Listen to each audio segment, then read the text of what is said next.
Hey,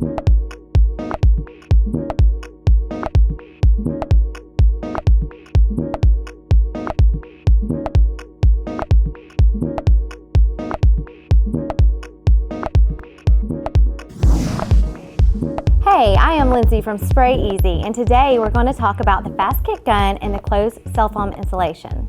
When your gun arrives, you'll need to assemble the air atomizer and the handle.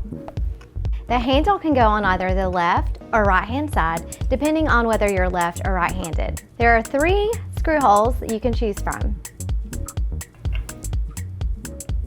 The fast kick gun will require an air compressor which is capable of 12 CFM at 100 PSI, which is equivalent to 5 horsepower electric compressor at 220 volts or 8 horsepower gasoline unit. The back of the fast kick gun is an air motor. Connected to the air motor are 2 separate positive displacement rods. Now we are going to install the air atomizer. You want to simply take off the rubber cap, screw on the nut, and use a wrench to make sure it is nice and tight. Then we have the atomizer line that you want to insert on the other side until it clicks. When you pull the trigger, the air motor goes forward, pushing both positive displacement rods at the same speed to assure you a 2-to-1 mix. Over here you'll see your forward and reverse label. To test, we'll push it in forward, pull the trigger, testing reverse, pull the trigger again. The following safety supplies are recommended, and they can be purchased at www.sprayez.com. The safety equipment supplies that you will need are the full facial mask, the 2 vapor cartridges, your lens cover, your black nitrile gloves, digital thermometer, and your full protective bodysuit. One of the uses of the fast kick gun is spraying closed cell foam. These instructions show how to apply the foam to your project area. Open the case from the top of the box to prevent damage.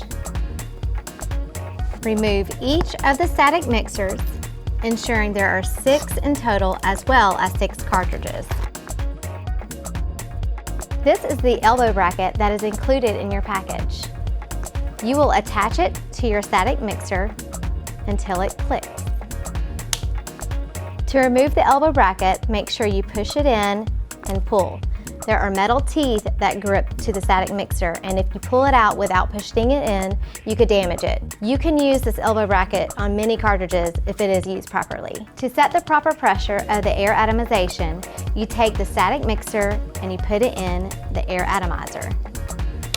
Then you put your thumb on the end of the air atomizer and turn the valve.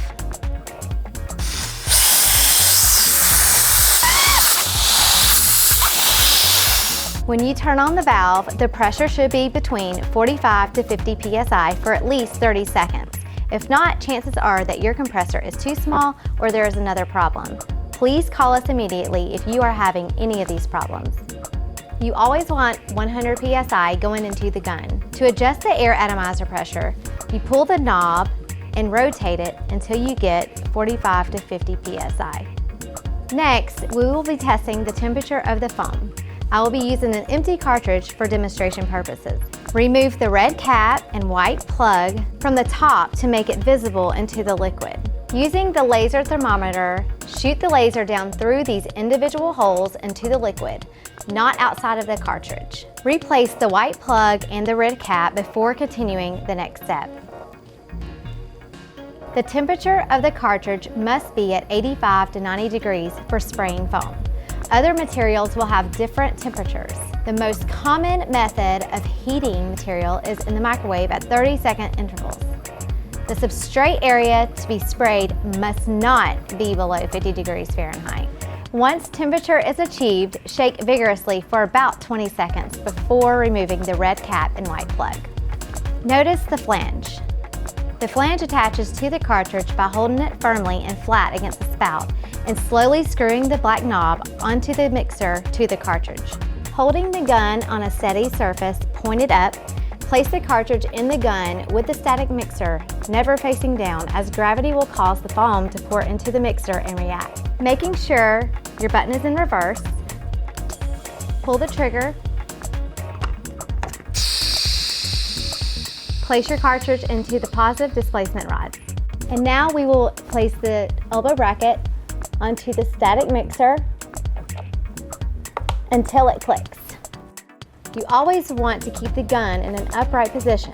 If you tilt it one way or the other, materials can go up into the static mixer and prematurely harden. When the rods move the material forward, it goes into the static mixer.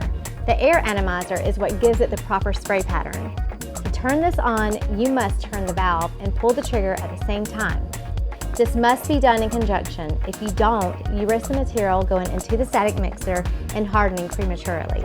Before spraying the foam, the pressure adjustment knob must be turned all the way clockwise. If not, it will cause the material to harden in the static mixer because the rods will be pushing it too slowly. Face the area you'll be spraying, and from top to bottom, spray the material out completely. Once you start spraying a cartridge, you cannot stop. Once the cartridge is empty, eject it and repeat these steps. It is mandatory for the foam cartridges to be between 85 and 90 degrees Fahrenheit before spraying. If they are colder, the material will thicken, causing the pistons to move slower, and your static mixer will clog up after spraying only half a cartridge. If the materials harden in the static mixer, you will not be able to use that cartridge or that static mixer. One of the unique features of the Fast Kick gun is there is no cleanup. You simply disconnect the air atomizer and pull out the cartridge and throw it away for disposal. Well, that's a wrap for the Fast Kick gun and closed cell phone product demonstration. Thank you for watching. If you have any questions or comments, be sure to visit our website at www.SprayEZ.com. Don't forget to subscribe to our channel.